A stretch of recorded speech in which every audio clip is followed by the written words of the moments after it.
Hello friends, मैं अश्विनी कुमार ज्ञान 24x7 से। और आज हम पढ़ने वाले हैं 10th क्लास का मैथ का चैप्टर नंबर 7। ठीक है, तो बिना टाइम खराब करे शुरू करते हैं। अगर हमें कोई चैप्टर पढ़ना हो तो सबसे पहले उसका चैप्टर का नाम क्या है उसके बारे में अच्छी तरीके से पता होना चाहिए। और 10th क्लास के 7 चैप्टर का नाम है निर्देशांक ज्यामिति। अब निर्देशांक का मतलब क्या होता है, संधि विच्छेद करिए। ठीक है, निर्देश अंक यानी ऐसे अंक जो निर्देश देते हो। कैसा निर्देश वो अभी हम देखेंगे। ठीक है, और ज्यामिति मतलब क्या होता है, गणित के अंतर्गत रेखाओं मतलब रेखाओं। ठीक है, रेखा हो गई रेखाओं। ठीक है, आकृतियों यानी आकृति कैसे होती है, गोल होती है, चौकोर होती है, इन सब आकृतियों। और वक्रता मतलब होता है घुमाव, ये वक्रता है। ठीक है, इन वक्रताओं आदि का अध्ययन ज्यामिति रेखागणित कहलाता है। तो ठीक है, हम यहाँ पे अंक की बात करने वाले हैं, यानी निर्देश अंक यानी ऐसे अंक मतलब ऐसे आंकड़े, ऐसे बिंदु जो कुछ हमें निर्देश दें। ठीक है, तो शुरू करते हैं।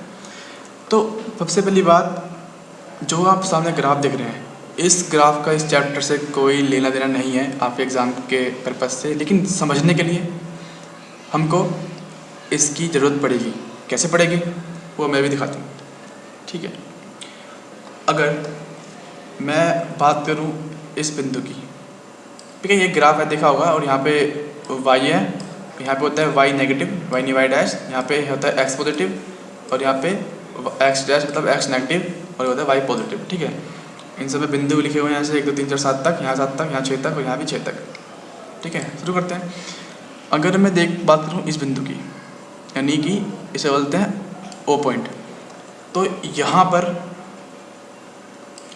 जो हमारे x की वैल्यू होती है वो भी 0 होती है, और जो y की वैल्यू होती है वो भी 0 होती है। ठीक है, सबसे पहली बात ये याद रखना कि कहीं भी कोई बिंदु दिखे उसके दो तरह की वैल्यू होती है, एक y वाली वैल्यू होती है और एक x वाली वैल्यू होती है। तो सबसे पहले आती है x की वैल्यू, उसके बाद आती है y की वैल्यू। ठीक है, ये वाली बात याद रखनी है। अगर कोई भी पॉइंट होगा तो ऐसे लिखा होगा 2 अक्षर में, शुरू में होती है x की वैल्यू और उसके बाद होती है y की वैल्यू। ठीक है, ये बात याद रखने वाली है, याद रखना। और हमेशा ग्राफ के मिड पॉइंट में जहाँ पर x वाली अक्ष और y वाला अक्ष काटता है वहाँ पर x और y की दोनों की वैल्यू क्या होती है, 0 0 होती है। ठीक है, और ऐसे ही अगर मैं इस y वाले अक्ष पर कोई बिंदु लेता हूँ, सपोज़ मैंने यहाँ ले लिया 5 पर, तो जब यहाँ पर ना यहाँ पे x की वैल्यू कुछ है और ना y की वैल्यू कुछ है, तो अगर मैं यहाँ पे आता हूँ तो यहाँ पर हमेशा, यानी याद कर लो इस बात को कि हमेशा जो y अक्ष वाली रेखा है उस पर x की वैल्यू 0 होती है। ठीक है, और y की वैल्यू कुछ ना कुछ होती है, तो 1 2 3 से अनंत तक हो सकती है। इसी तरह से अगर मैं लूँ x अक्ष पर कोई भी बिंदु, तो वहाँ पर हमेशा x की वैल्यू समथिंग कुछ ना कुछ होगी और y की वैल्यू हमेशा 0 होगी। तो इस वाले बात को हमेशा याद रखना अगर तुमको 10th क्लास का 7 चैप्टर समझना है तो। ठीक है, एक और एग्जाम्पल के लिए मैं समझा देता हूँ कि अगर कोई बिंदु है उसकी x की वैल्यू 0 है, ठीक है, और y की वैल्यू 4 है।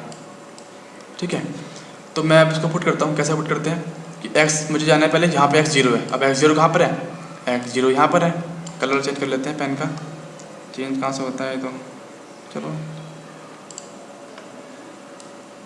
ठीक है, ये सही है।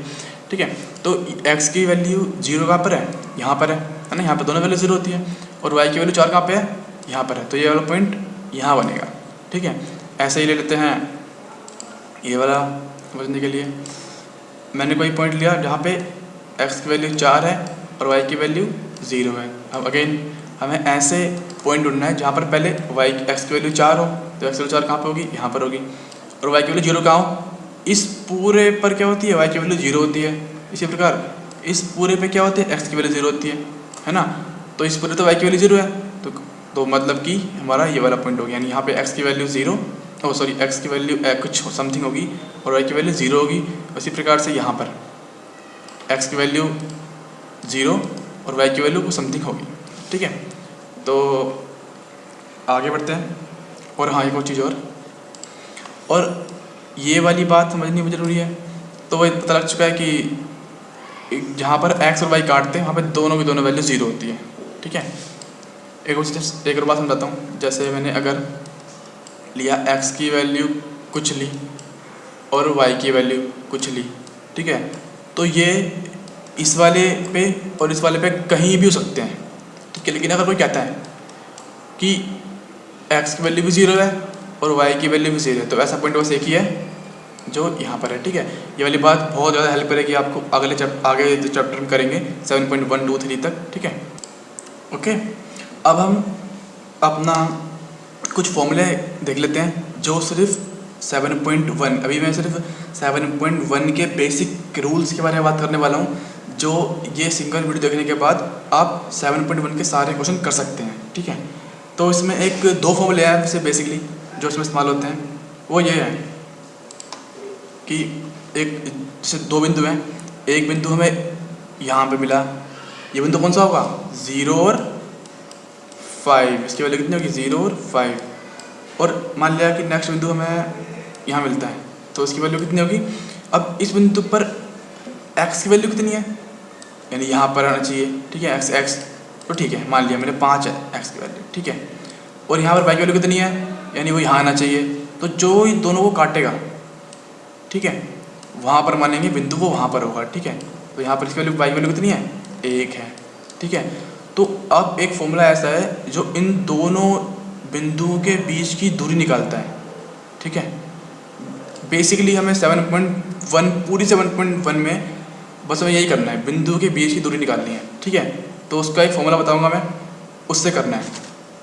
ठीक है, तो वो फॉर्मूला ये ना कि सपोज हम मान लेते हैं, मैं आपको एग्जांपल कराता हूँ। ठीक है, जैसे कि 4 है, इससे मैंने मान लिया पॉइंट ए, यानी यहाँ पे बिंदु है पॉइंट, और मान लेते हैं यहाँ पर ये हो गया पॉइंट बी। ठीक है, तो फॉर्मूला है कि ए से बी तक का डिस्टेंस निकालने के लिए, तो A B equal to root में x2 माइनस x1 का whole square plus y2 bracket में माइनस y1 का होल स्क्वायर। ठीक है, तो इसकी वैल्यू, इस वाले पॉइंट की वैल्यू क्या होगी। अब यहाँ पे y की वैल्यू कितनी है, 4 है, लेकिन x की वैल्यू लेते हैं, x की वैल्यू क्या होगी, 0, और y की वैल्यू कितनी होगी, 4। ठीक है, और ऐसे ही यहाँ पर x की वैल्यू कितनी है, 5, और y की वैल्यू कितनी है, 0। ठीक है, तो पेपर में जब करेंगे, यानी जब हम सॉल्व करेंगे तो कैसे करेंगे, तो पहले इन दोनों पॉइंटों को एक साथ लिख लेंगे ऐसा करके। ठीक है, पॉइंट आगे पीछे हो सकता है, उससे कोई दिक्कत नहीं होगी। ठीक है, जब मैंने करूँ ए से बी तक की दूरी या बी से ए तक की दूरी, तो वो तो दोनों बातें की है। ठीक है, तो 5 और 0। ठीक है, तो मैं इसके ऊपर हल्का सा लिख दूंगा ताकि मुझे जल्दी से हो जाए। जब भी पढ़ेंगे तो ऐसे लिख देना कि इसे मान लेते हैं x1 y1 x2 और ये y2। बस अब इस फॉर्मूले के अंदर ये वाली वैल्यू दोनों पुट कर देंगे और आंसर आ जाएगा हमारा। ऐसे कि रूट के अंदर है सब कुछ, तो x2 की वैल्यू क्या है, यहाँ पर 5, तो रूट के इसको ब्रैकेट के अंदर 5 माइनस x1 की वैल्यू क्या है, 0, फिर स्क्वायर प्लस y2 की वैल्यू क्या है, y2, ये तो y1 है, y2 की वैल्यू क्या है, 0, और y1 की वैल्यू क्या है, 4 का होल स्क्वायर। ठीक है, इक्वल टू, अब यहाँ पर 5 में से 0 का कितना बचेगा, 5 ही बचेगा, यानी 5 का स्क्वायर, और ये रूट है दोनों के ऊपर, प्लस अब 0 में से 4 गया तो क्या आएगा, माइनस का 4। ठीक है, 4 पे माइनस है ना, इक्वल टू, अब 5 का स्क्वायर क्या होता है, 25। ठीक है, और ये रूट में अभी भी, और अब -4 को खोलूँगा 2 बार, तो कैसे खोलूँगा -4 इंटू -4, तो क्या हो गया प्लस का 16, ठीक है। तो यहाँ पे क्या आएगा प्लस का 16। अब 25 और 16 कितने होते हैं, 2 और 1 3 और 1 4 यानी 41, तो इसका आंसर आ गया √41, ठीक है। तो सारे ऑप्शन ऐसे करना है, बहुत ही आसान है, ठीक है। ओके, तो अभी तक हमने पढ़ा था एक फॉर्मूला, अब इसमें एक और फॉर्मूला है छोटा सा, जो क्या है, जो मैं अभी दिखा देता हूँ। ऐसे मान लिया एक पॉइंट P यहाँ पर है,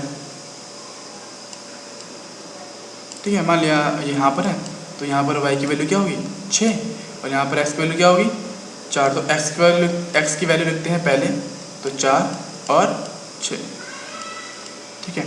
तो कई बार 7.1 में क्या होता है, यहाँ से क्वेश्चन आता है जहाँ सिर्फ ये बोल देगा कि कोई पॉइंट P है, जैसे कि मैंने जहाँ मर्जी मान लेंगे, ठीक है, तो उसके हिसाब से इसके पॉइंट भी होंगे कि जो x की वैल्यू y की वैल्यू है। तो कहीं कोई पॉइंट P है, बोल देगा सिर्फ इस पॉइंट की दूरी मूल बिंदु से ज्ञात कीजिए। अब मूल बिंदु क्या होता है, वो होता है ये वाला पॉइंट, ठीक है, ये होता है पॉइंट O, और इसमें क्या होता है x की वैल्यू और y की वैल्यू हमेशा 0 होती है। तो ये 0 है, इसे तो कुछ होना नहीं है, तो ये बोलता है इससे दूरी निकालो। तो इसका एक फॉर्मूला है, वो क्या है PO इक्वल टू ब्रैकेट में सिर्फ क्या करना है, जो पॉइंट P है उसका स्क्वायर, यानी x का और y का स्क्वायर, ठीक है।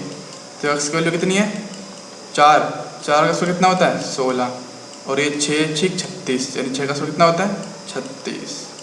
तो बस इसका आंसर क्या हो जाएगा, इन दोनों जोड़ देंगे, 1 और 3 4, 4 और 1 5 और 2 52, यानी क्या हो गया √52। तो ये ऐसे भी क्वेश्चन आते हैं। बस ये 2 ही फॉर्मूले हैं पूरी की पूरी हमारी 7.1 में, ठीक है, और इसके अलावा और कोई फॉर्मूला नहीं है। तो अभी इसमें कुछ 1 2 बातें हैं छोटी सी, जो आगे क्वेश्चन में आएंगी वो मैं थोड़ा बता देता हूँ, ठीक है। तो वो बातें क्या हैं, जैसे एक त्रिभुज है, सॉरी 3 त्रिभुज है,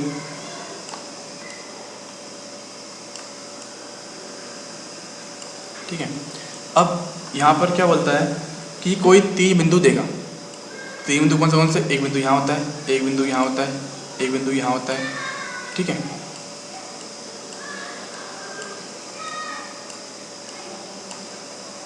कोई 3 बिंदु देगा और बोलेगा बताओ कि ये कौन सा त्रिभुज है, ठीक है, ये कौन सी आकृति है। तो अगर तीनों साइड यानी, और हम निकालेंगे किससे, ये डिस्टेंस के फॉर्मूले से, किस वाले से, जो ये वाला फॉर्मूला है x2 माइनस x1 का whole square plus y2 minus y1 का होल स्क्वायर, ठीक है। तो ये फॉर्मूला लगेगा 3 बार, एक बार लगेगा यहाँ से यहाँ तक की दूरी निकालने के लिए, एक बार लगेगा यहाँ से यहाँ तक की दूरी निकालने के लिए, और एक बार लगेगा यहाँ से यहाँ तक की दूरी निकालने के लिए, ठीक है। तो अगर ये तीनों दूरी बराबर आती है तो क्या हो जाएगा समबाहु त्रिभुज। समबाहु त्रिभुज वो त्रिभुज होता है जिसकी तीनों भुजाएं बराबर होती हैं। लेकिन अगर मैंने यहाँ से यहाँ तक की दूरी निकाली और फिर यहाँ से यहाँ तक की दूरी निकाली और यहाँ से यहाँ तक की दूरी निकाली, और अगर ये बराबर, इनमें से कोई दो तो बराबर आ गई, ठीक है, ये वाली दूरी और ये दूरी बराबर हो गई, या फिर कोई सी भी त्रिभुज में 2 भुजाएं यानी 2 दूरियां बराबर आ गई, तो कौन सा होगा समद्विबाहु त्रिभुज, ठीक है। अगर तीनों ही बराबर नहीं है, यानी ये अलग है, ये अलग है और ये अलग है, तो कौन सा हो गया विषमबाहु त्रिभुज, ठीक है। एक ये क्वेश्चन आता है, और एक क्वेश्चन आता है कौन सा, एक ये क्वेश्चन आता है कि 4 तरह की आकृतियाँ होती हैं इसके अंदर, एक होता है वर्ग, एक होता है आयत, ठीक है, और एक होता है समांतर चतुर्भुज जो थोड़ा टेढ़ा होता है ना, ऐसे बना होता है थोड़ा टेढ़ा, ठीक है।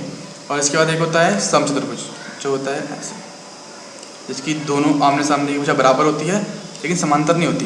लेकिन यहाँ पर क्या होता है कि इसमें क्या है, ये वाली भुजा इसके बराबर है लेकिन सॉरी बराबर, हाँ बराबर भी है, समांतर भी है, लेकिन क्या होता है इसके अंदर 90 डिग्री का कोण नहीं बनता। कहाँ पर नहीं बनता? यहाँ पर 90 डिग्री का कोण नहीं बनता। लेकिन जो वर्ग है और हमारा आयत है, इसमें 90 डिग्री का कोण बनता है, लेकिन इन दोनों में 90 डिग्री का कोण नहीं बनता। और जो इनके होते हैं विकर्ण, जो इनके विकर्ण होते हैं, ये वाला विकर्ण और ये वाला विकर्ण, आपस में इनकी दूरी बराबर होती है। ठीक है, ऐसे भी इसमें भी इसका विकर्ण ये वाला और इसका विकर्ण, जो दोनों विकर्ण होते हैं, इनमें आपस में दोनों की दूरी बराबर होती है। लेकिन जो ये है हमारा समांतर चतुर्भुज है, जो थोड़ा सा जो टेढ़ा होता है, ठीक है, इसमें ये वाली दूरी और इसमें ये वाली दूरी में अंतर होता है। ठीक है, और इसमें भी इन दोनों दूरियों में अंतर होता है।